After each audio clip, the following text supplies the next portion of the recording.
Our scripture reading is found in the book of Isaiah, chapter 46, verses 9 to 13.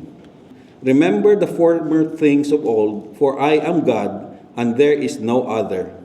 I am God, and there is none like me, declaring the end from the beginning, and from ancient times things that are not yet done, saying, My counsel shall stand, and I will do all my pleasure, calling a bird of prey from the cast, the man who executes my counsel from a far country.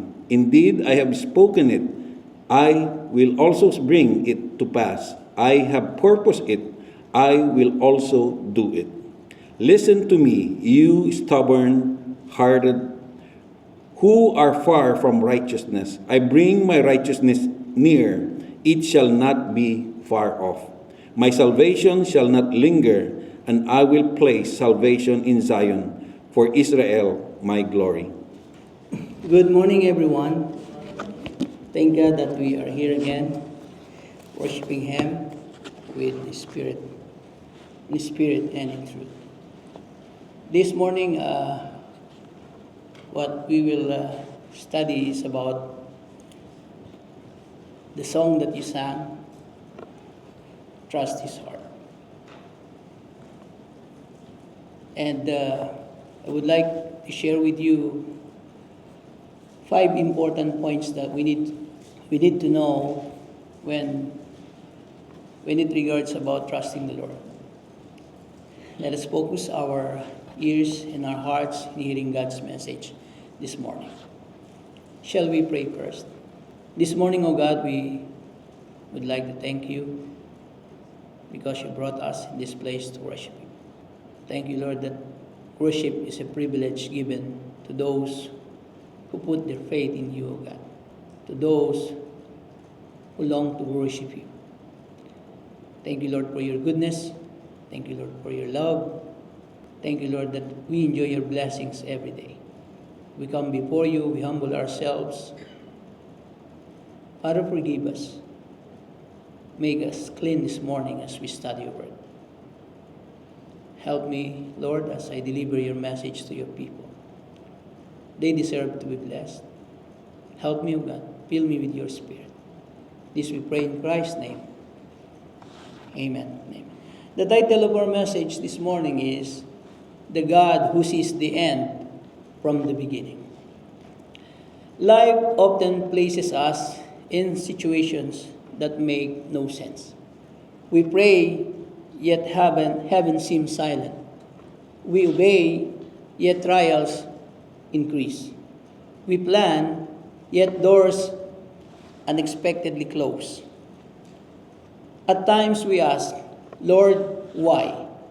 Yet the answers do not come. We see only today's pain, but God sees tomorrow's purpose.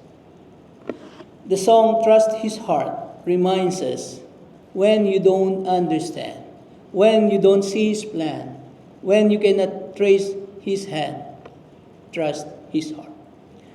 Those words are not merely poetic. They are profoundly biblical. Isaiah 46 introduces us to the God who alone can declare the end before the beginning. He is never surprised, never confused, and never forced to change His plans. What appears to us as chaos is already under His sovereign control.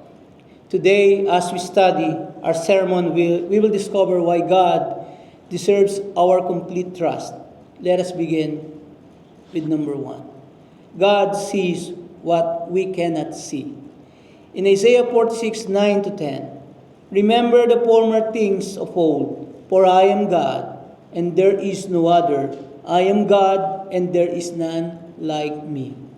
Declaring the end from the beginning, and from ancient times, things that are not yet done. Saying, my counsel shall stand, and I will do all my pleasure. I will do all my pleasure. God sees the entire picture. We see one page, but God sees the entire book. We see one stitch, but God sees the completed tapestry. We see one chapter, but God already knows the ending. Our perspective is limited by time, but God's perspective is eternal. In Psalm 90 verse 2 reads, "Before the mountains were brought forth, or ever He had formed the earth and the world, even from everlasting to everlasting, you are God." He is God from everlasting to everlasting. Revelation 22:13, "I am the Alpha and the Omega, the beginning and the end, the first and the last." Next is, God sees beyond our present circumstances. One of Satan's greatest weapons is convincing believers that today's circumstances are the whole story. When suffering lasts for months or years, we begin believing that this season defines our future. But God never views your life through today's circumstances. He sees beyond today's tears. He sees beyond today's diagnosis. He sees beyond today's financial struggle. He sees beyond today's disappointment. The Apostle Paul reminds us in 2 Corinthians 4:17 and 18, "For our light affliction, which is but for a moment, is working for us a far more exceeding and eternal weight of glory. While we do not look at the things which are seen, but at the things which are not seen. For the things which are seen are temporary or temporal, but the things which are not seen are eternal." Notice Paul's perspective. Our afflictions are temporary, and God's glory is eternal. Our suffering is visible. God's purposes are invisible. Faith chooses to believe the invisible purposes of God over the visible problems of life. The next one is, God's vision is perfect because His knowledge is perfect. God never learns. He never discovers. He never investigates. He already knows everything. In Psalm 147 verse 5, "Great is our Lord and mighty in power. His understanding is infinite. His knowledge is unlimited. He knows every decision before we make it. He knows every burden before we carry it. He knows every prayer before we pray it. He knows every need before we recognize it." Jesus taught this comforting truth in Matthew 6 verse 8. "Therefore do not be like them, for your Father knows the things you have need of before you ask Him." He already knows before we ask Him. Think about that. Before your problems reach you, it reached God. Before your tears fell, God already knew. Before your heart was broken, God had already prepared sufficient grace. The next one is, God's perfect vision calls us to trust Him. Because we cannot see what God sees, we are called to trust Him rather than ourselves. Proverbs 3:5-6 read, "Trust in the Lord with all your heart, and lean not on your own understanding. In all your ways acknowledge Him, and He shall direct your paths." Notice that Solomon does not tell us to ignore understanding. Rather, he tells us not to lean on our own understanding as the ultimate authority. Human understanding is very limited, but God's wisdom is infinite. Faith is not believing that everything makes sense. Faith is believing that God makes no mistakes. The song Trust His Heart expresses this beautifully. When you don't understand, when you don't see His plan, when you cannot trace His hand, trust His heart. That is exactly what Isaiah is teaching here in our verses that we read. Because God sees the end from the beginning. He does not ask to understand everything. He asks to trust the one who understands everything. The second one is God rules what we cannot control. Isaiah 46:10c, my counsel shall stand, and I will do all my pleasure. God's purposes can never be defeated. God says, my counsel shall stand. The word counsel refers to God's eternal plan, refers to God's eternal purpose, refers to God's eternal decree. Unlike human plans that often fail, God's purposes cannot be overturned. Because sometimes human plans change, but God's plan remains. Governments rise and fall, but God's kingdom remains. People make promises they cannot keep, but God fulfills every promises He has made. Proverbs 19:21. There are many plans in a man's heart, nevertheless the Lord's counsel that will stand. Every one of us, every day, people make plans.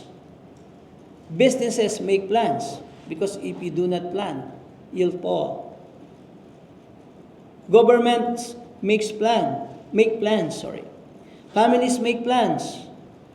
But above every human plan stands the sovereign purpose of God. Nothing has ever happened that forced God to rewrite His plan. Nothing has ever happened that forced God to rewrite His plan. He has never faced unexpected crisis. He has never had a plan B. Everything unfolds according to His perfect wisdom. The next is, God's power cannot be resisted. God continues says this, I will do all my pleasure. This is not a statement of selfishness, but of absolute sovereignty. Everything God purposes, He has the power to accomplish.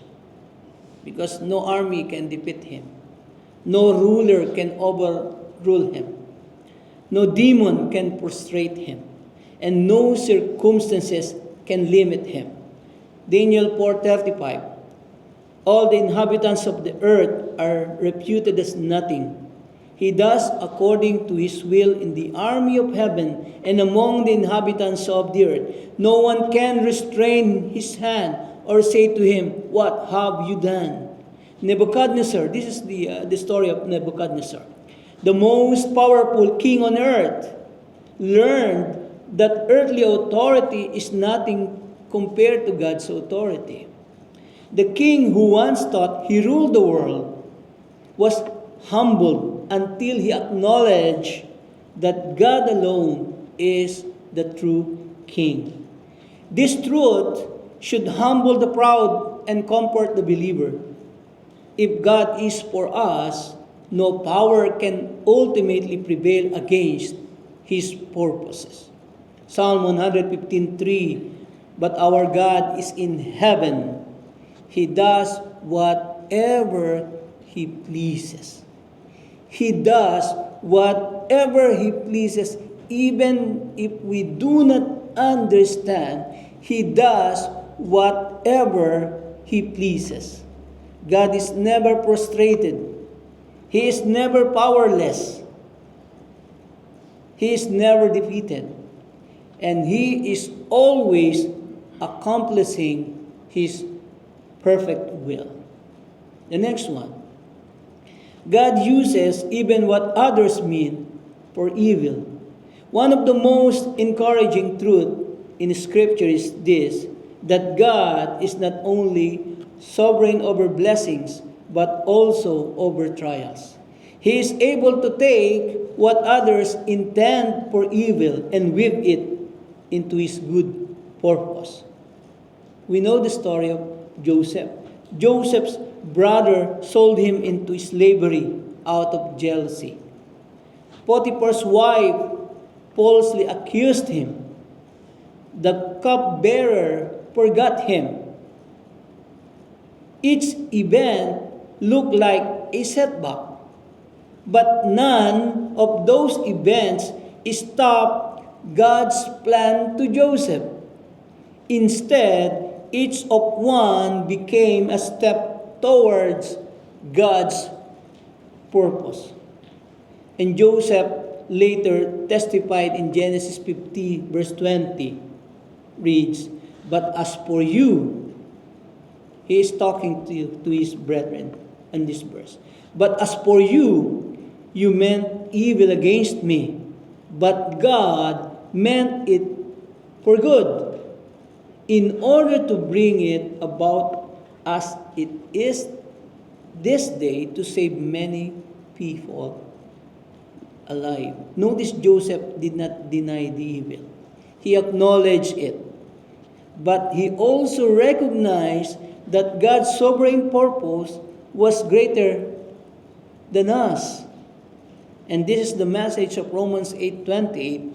And we know that all things work together for good to those who love God, to those who are the called according to His purpose. Paul does not say all things are good. He says God works through all things for our good.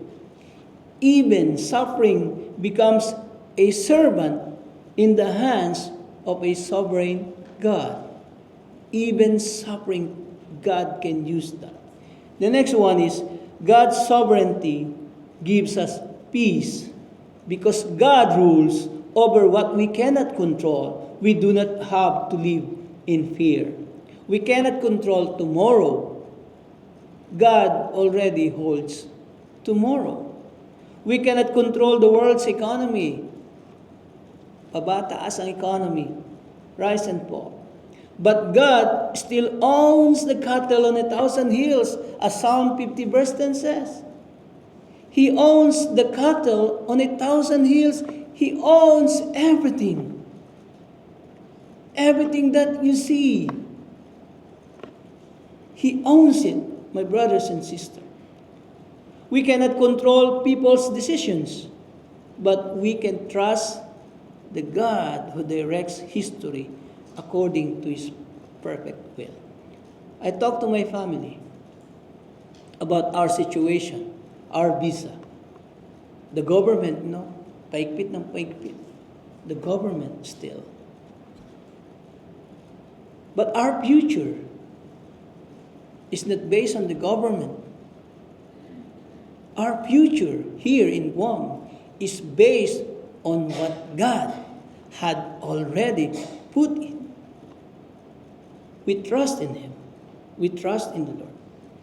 Psalm 31:14 and 15, "But as for me, I trust in you, O Lord. I say, you are my God.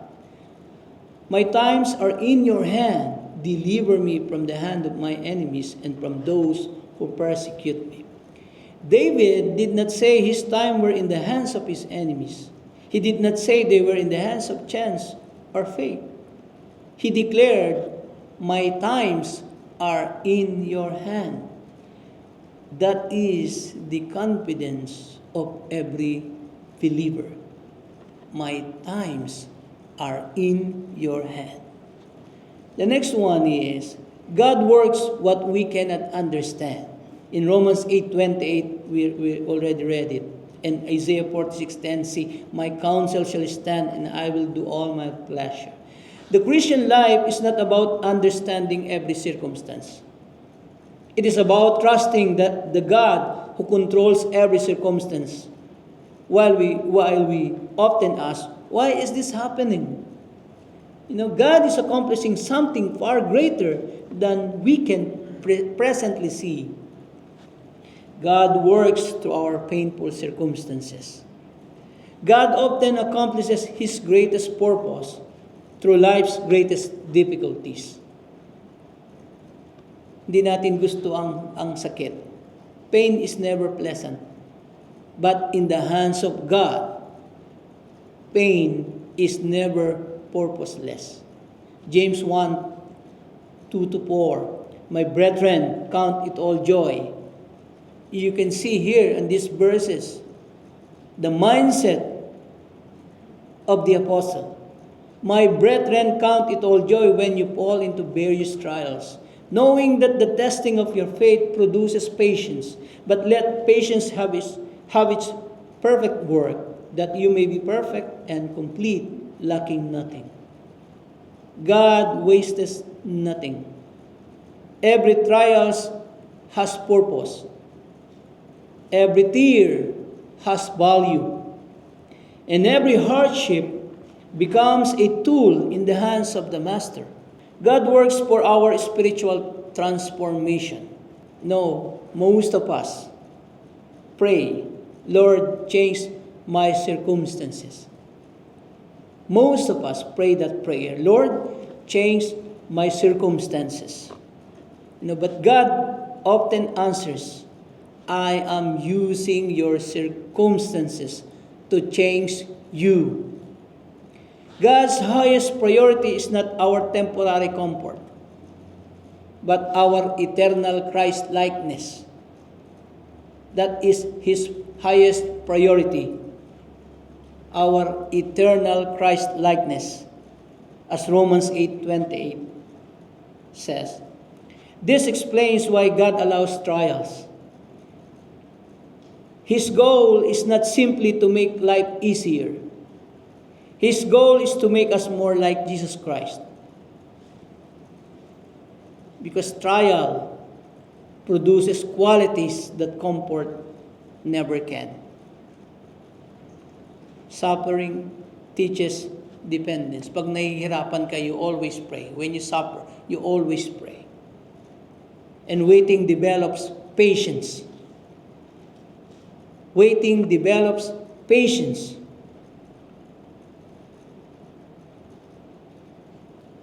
And disappointment deepens faith. Another thing is, brokenness produces humility. Pag broke ka, of course, humble ka. Brokenness produces humility. Kaya nagiging ganyan tayo sometimes. The Lord allow those things na mangyari sa ating buhay because gusto niya. He wants us to be like Christ. God is shaping our character far more than He is arranging our comfort.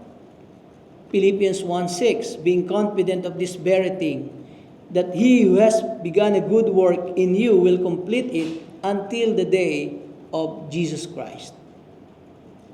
The God who began your salvation has not stopped working in your life. Every experience, pleasant or painful, is another stroke for the Master's hand, shaping you into the image of His Son. I'll give you an illustration. A sculptor begins with a rough block of marble. Every strike of the hammer seems destructive. Large pieces fall away. To an observer, it looks as though the sculptor is ruining the stone. But the sculptor already sees the masterpiece hidden inside. Every strike removes what does not belong until the finished work appears. Likewise, God removes pride. God removes fear.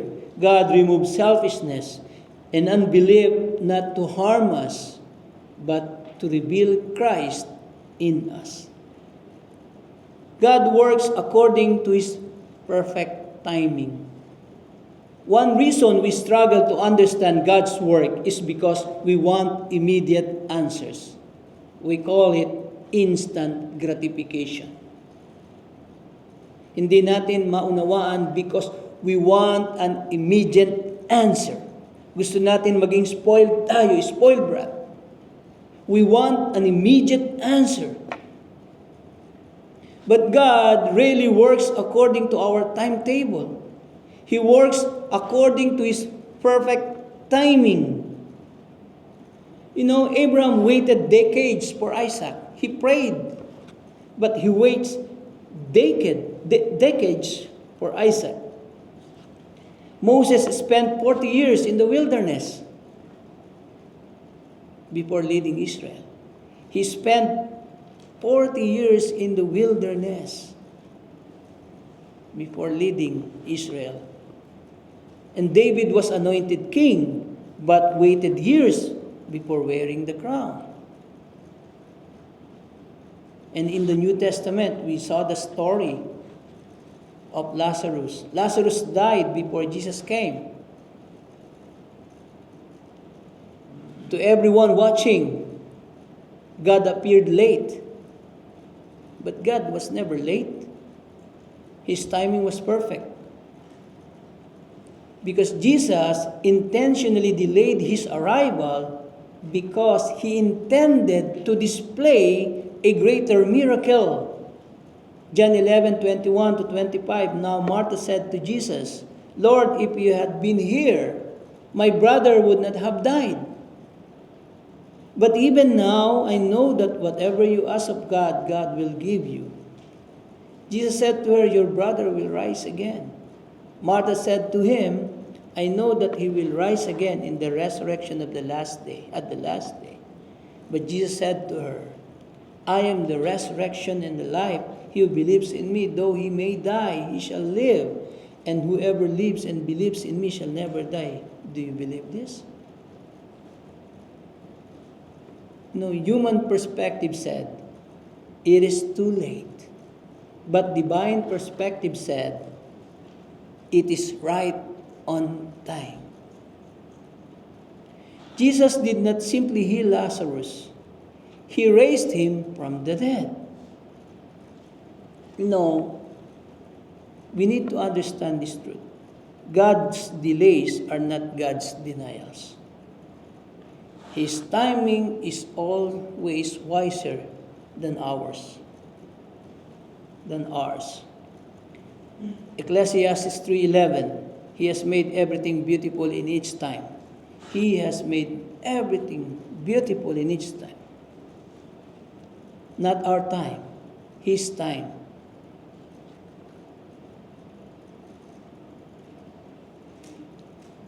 The songwriter declares he sees the master plan. God sees the entire plan. He also knows the perfect moment for every answer, for every blessing, for every trial, and every victory. Number 4, God finishes what He begins. Because God already knows and sees the end, He never abandons His work halfway. As we read Philippians 1:6, being confident of this very thing, He who has begun a good work in you will complete it until the day of Jesus Christ. God finishes His work of salvation. Paul says, He who has begun a good work in you. Notice, who began the good work in you. It was God, not us. It was God who started a good work in our lives.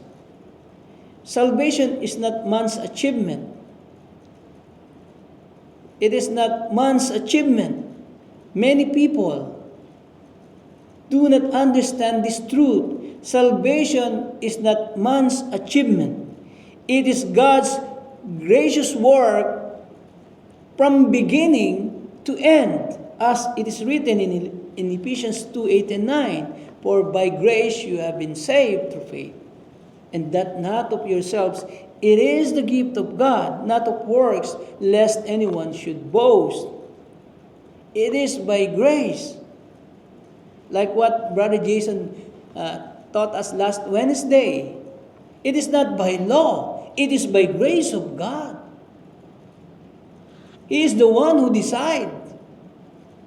It's not in us. It's not from us. It is God's gracious work from the beginning to end.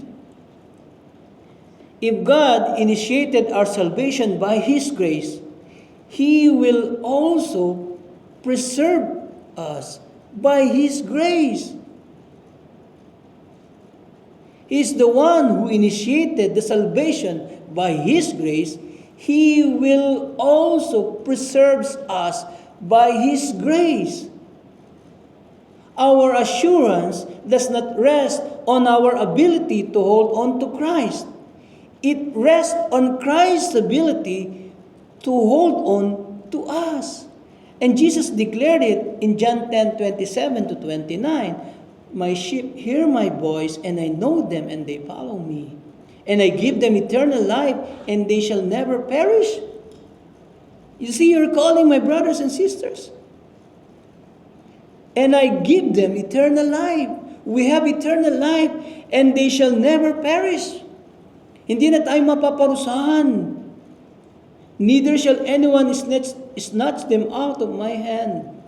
My Father who has given them to me. My Father who has given them to me. Ang Diyos ang naglagay sa atin kay Kristo, binuhat tayo. God carries us and brought us to Jesus Christ. This is what the Bible says.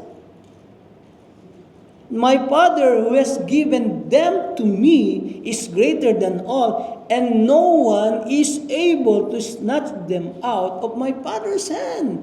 That's why we believe one saved is always saved. We do not lose our salvation if your salvation is true. Because God is carrying you in His hands. When a father walks with his young child across a busy street, the child's safety is not determined by how tightly the child holds the father's hand. It depends on how firmly the father holds the child. You know, the believer's security is not found in the strength of his grip on God, but in the strength of God's grip on him. God never loses one of His children. Di ba napagan? Is it not good to know? God never loses one of His children. He who began your salvation will faithfully preserve you until the end. The next one is God finishes His work of sanctification. Paul continues, will complete it until the day of Jesus Christ. God is continually transforming every believer into the likeness of Christ. Because the Christian life is a lifelong process. Lifelong process. We are being renewed day by day.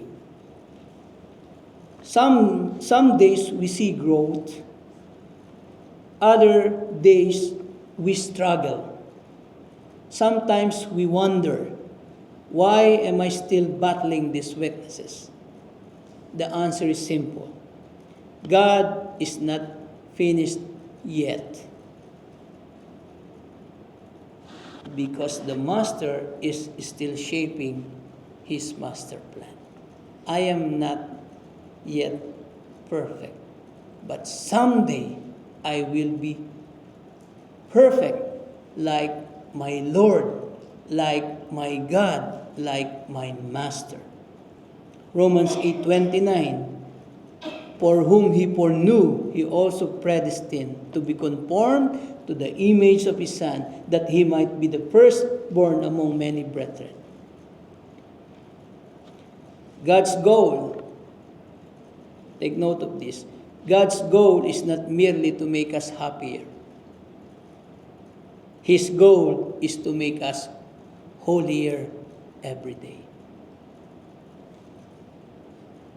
every trial, every disappointment, every unanswered prayer, every correction, every season of waiting is another tool God uses to shape us into Christ's image. 2 Corinthians 3:18 reads, "But we all, with unveiled face, beholding as in a mirror the glory of the Lord, are being transformed into the same image from glory to glory, just as by the Spirit of the Lord." Notice the words being transformed. Transformation is ongoing. God is still working in our lives.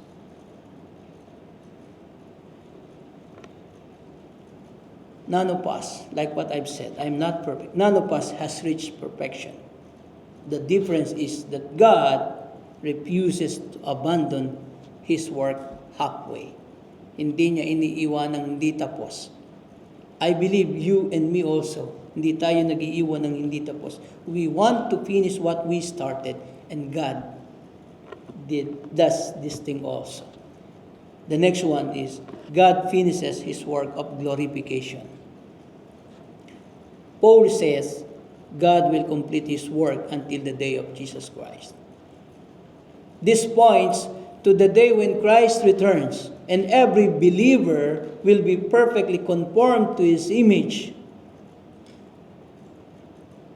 God's work will not end with our earthly life. Pansamantala ang buhay natin. Our life in this earth is temporary. God's work will not end with our earthly life. Its completion awaits eternity. 1 John 3:2, "Beloved, now we are children of God, and it has not yet been revealed what we shall be. But we know that when He is revealed, we shall be like Him. For we shall see Him as He is." Today we struggle with sin. Every day.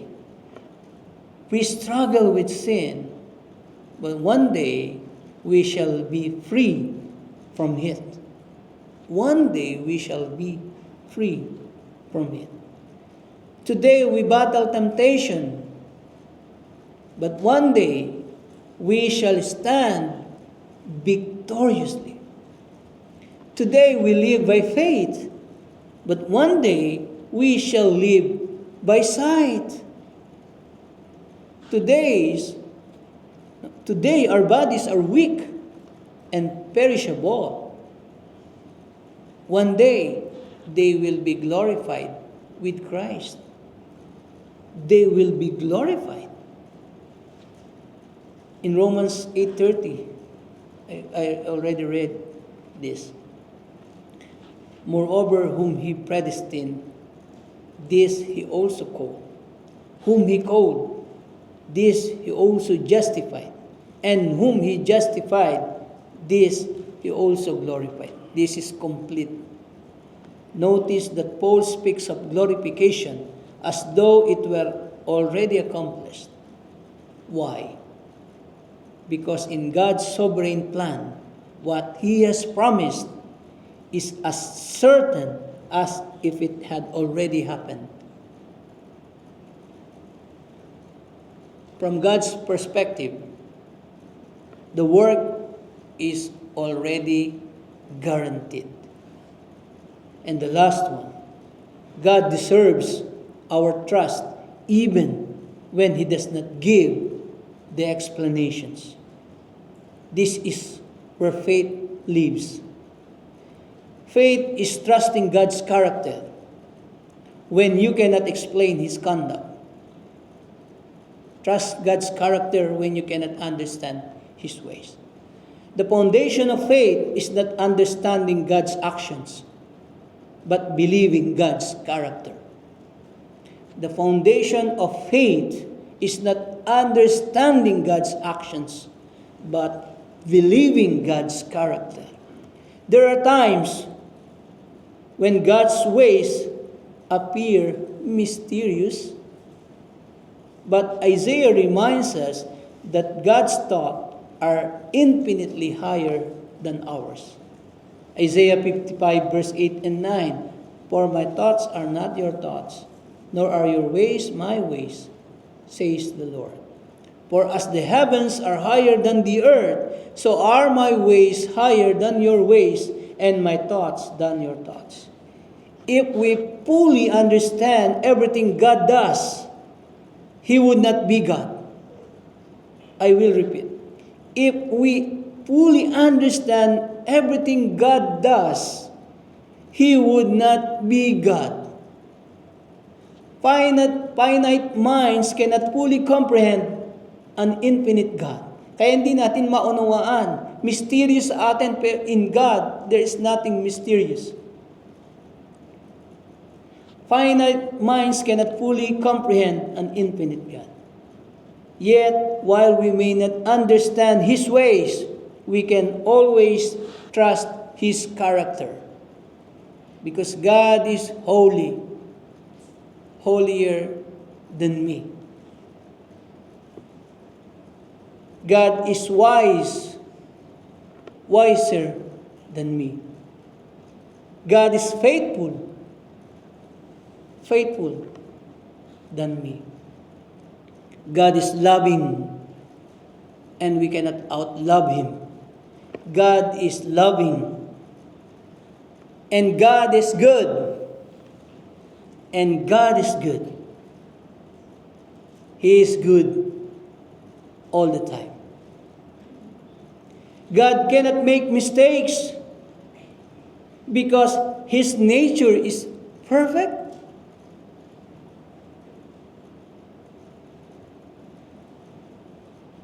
That is why the songwriter declares, God is too wise to be mistaken. God is too good to be unkind. Di ba? God is too wise to be mistaken. God is too good to be unkind. Those words summarize the biblical doctrine of God's character. In Psalm 145 verse 17 reads, "The Lord is righteous in all His ways, gracious in all His works." Everything God does is consistent with who God is.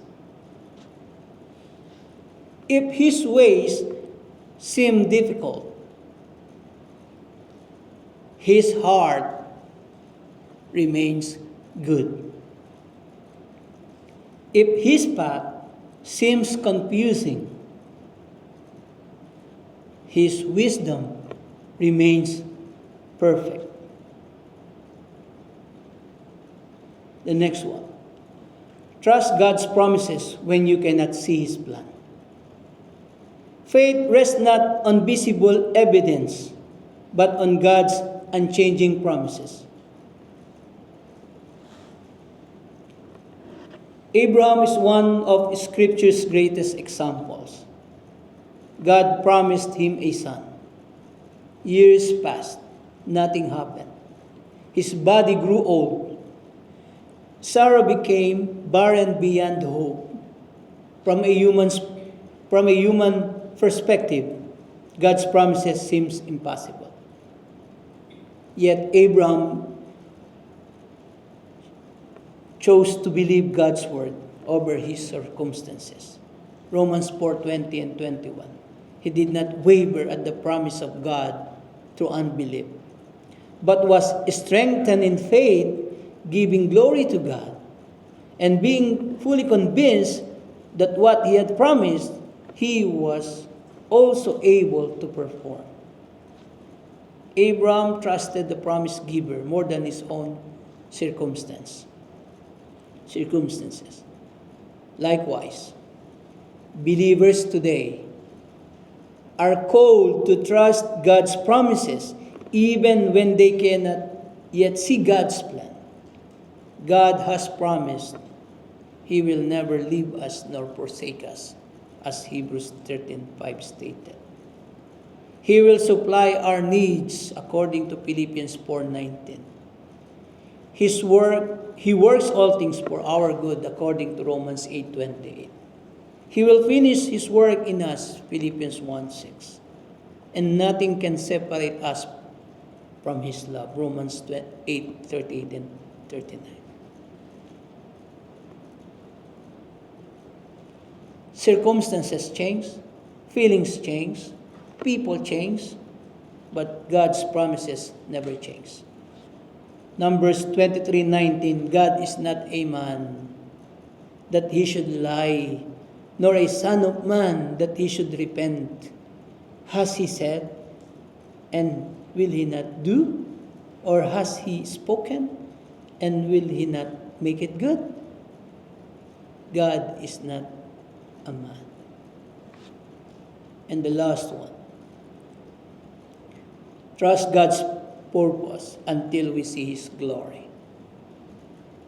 Sometimes God's explanations come years later. Sometimes they never come in this life. Job never learned about Satan's conversation with God. We know the story of Job. Joseph did not understand the purpose of the pit until years later. The disciples did not understand Calvary until Resurrection Sunday. Good Friday looked like defeat. The cross appeared to be the end. Everything seemed lost. Yet, what appeared to be God's greatest silence became His greatest victory. The resurrection revealed what no one understands on Friday. Likewise, many events in our lives will not make sense until eternity. 1 Corinthians 13:12, for now we see in a mirror, dimly, but then face to face. Now I know in part, but then I shall know, just as I also am known. Today, we know only part of God's plan. One day, we will see it completely. Every unanswered prayer, every delay, every sorrow, every disappointment, every tear, every trial, God will reveal how He used each one for His glory and for our eternal good.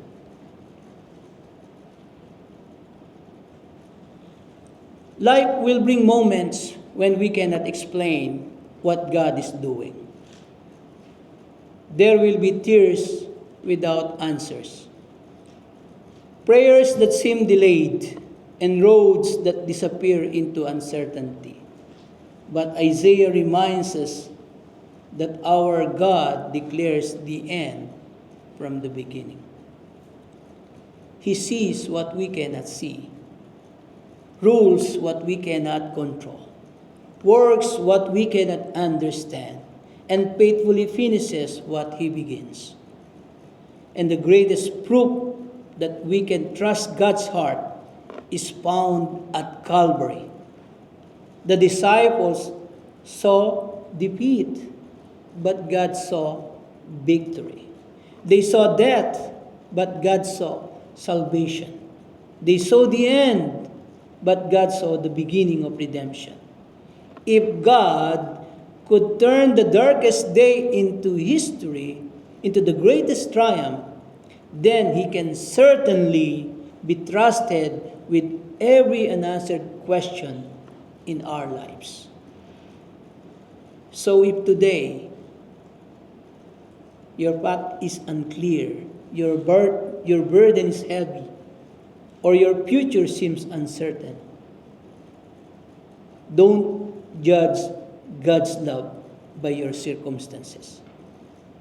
Judge your circumstances by God's unchanging character.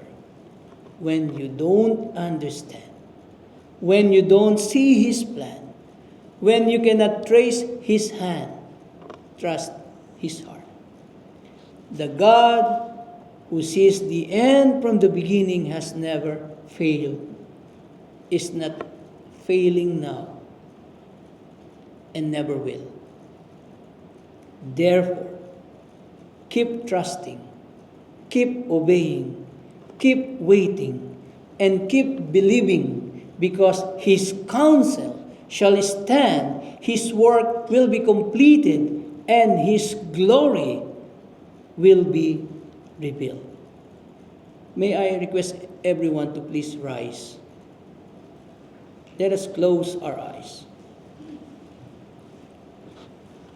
Perhaps today you are carrying a burden that no one else knows about. Maybe you're facing a trial you cannot explain, a prayer that seems unanswered, a door that has closed, or a future that looks uncertain. You've been asking, Lord, why? Today, God may have not given you all the answers, but He has reminded you of who He is. He sees what you cannot see. He rules what you cannot control. He works what you cannot understand. He finishes what He begins. He deserves your trust even when He does not give explanations. Perhaps there is someone here who has never trusted Christ as Savior. You cannot fully and truly trust God's heart until you first receive God's Son. The greatest evidence of God's love is that Jesus Christ died on the cross for your sins, was buried, and rose again the third day. The God who spared not His own Son is inviting you today to repent of your sin and place your trust in the Lord Jesus Christ alone for your salvation. If God is speaking to your heart, don't ignore His voice. Don't leave this place carrying the burden that Christ is ready to bear. Come and pray. If you need someone to pray with you and to show you from the Scriptures how you can know Christ as your Savior, we will pray for you. Father, we give thanks for your word. We praise you, we honor you, because we can trust your heart. Your unchanging character is so great. Thank you, Lord, that our salvation is secured from the very start until we met you, oh God. Thank you, Lord, for your word. Thank you, Lord, for giving us the time to worship you and study your word. We give you praise, we honor you. We love you, O God, because you first loved us. Thank you, Lord, again. This we pray in Christ's name. Amen.